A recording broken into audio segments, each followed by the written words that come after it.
proposition is that ISIS, as we know it, is less a problem in and of itself than it is a symptom of larger problems.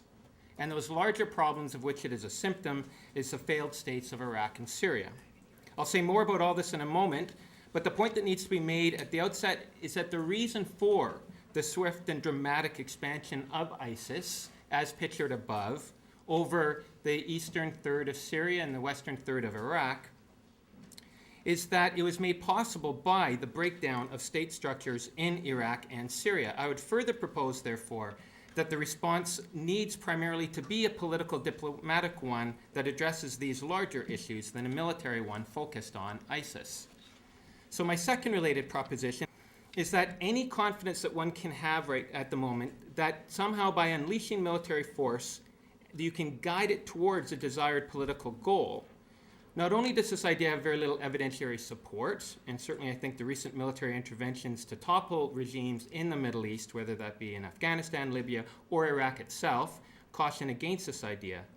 But in fact, that such military force risks creating a backlash that will exacerbate the unstable political conditions that provide the fertile ground for ISIS to build support, as well as potentially lead to a much more protracted campaign that could lead to ever more lives being destroyed.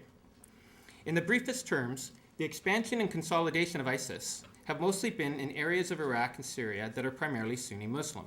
It is a marginalization and alienation of these disaffected Sunni populations, the sense of betrayal in Syria since the onset of the civil war in 2012, 2011, and the dispossession of Sunnis in Iraq following the 2003 American invasion. In an increasingly violent, insecure, polarized situation, this is what explains the support that the Sunni Muslims of Syria and Iraq have given to ISIS, whom they have come to see as protecting their interests when no one else is. How has this come about? The story, the historical perspective that I want to give, really only dates back to 2003 and the American invasion of the country that toppled Saddam Hussein following 9/11 as part of the America's war on terrorism. A swift military victory, to be sure, but the U.S. failed miserably to prepare politically for the post-war situation. And the magnitude of that failure is very well reflected in the constant descent into chaos and insecurity following the invasion. The 2003 American occupation created a climate of impunity that took the country on a descent into chaos, and this was a very fertile ground in which al-Qaeda was able to expand.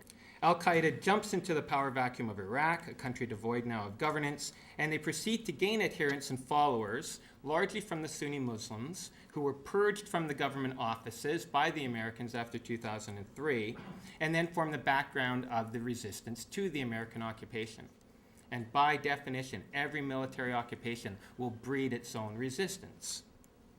Do you think that what you're witnessing is going to lead to the redrawing of the borders of Iraq and Syria? A very good question. So that exactly is what ISIS would like us to believe, of course, that they are erasing these colonially drawn borders. There's a slick video out there that says we're tearing up the Sykes-Picot Agreement of 100 years ago, whereby European powers did divide up the Middle East into these artificial contrived borders, right? And even the name change, my understanding is they go from the Islamic State of Iraq and Syria to the Islamic State, right, to suggest that there is no Iraq and Syria anymore.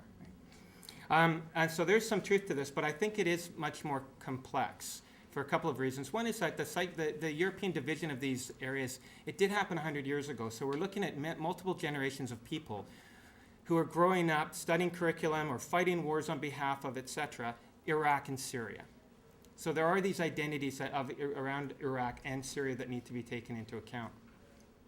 It's also, I think, fair to say that the alternative, to suggest that Iraq and Syria is somehow a foreign imposition and that the real identities out there are the Kurdish and the Sunni and the Shia ones, that doesn't play out over the course of the whole 20th century. There are some who suggest that those identities were in large part fabricated by the imperial governments who sought avenues of divide and rule, right? And we'll hear more of this. At various times in the 50s and 60s, categories like peasant and landlord were much more important in understanding Iraqi politics than Shia and Sunni.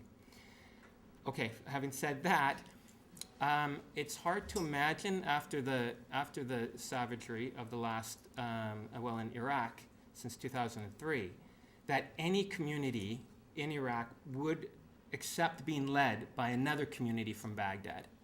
So I'd argue that there's the borders between Iraq and Syria may stay the same, but Sunnis in Iraq will achieve more and more autonomy. Certainly the Kurds, who already have a fair bit of autonomy, may well achieve more independence. And perhaps the same would go in Syria as well, where these communities achieve, where there could be a drawing of more significant borders within the two states.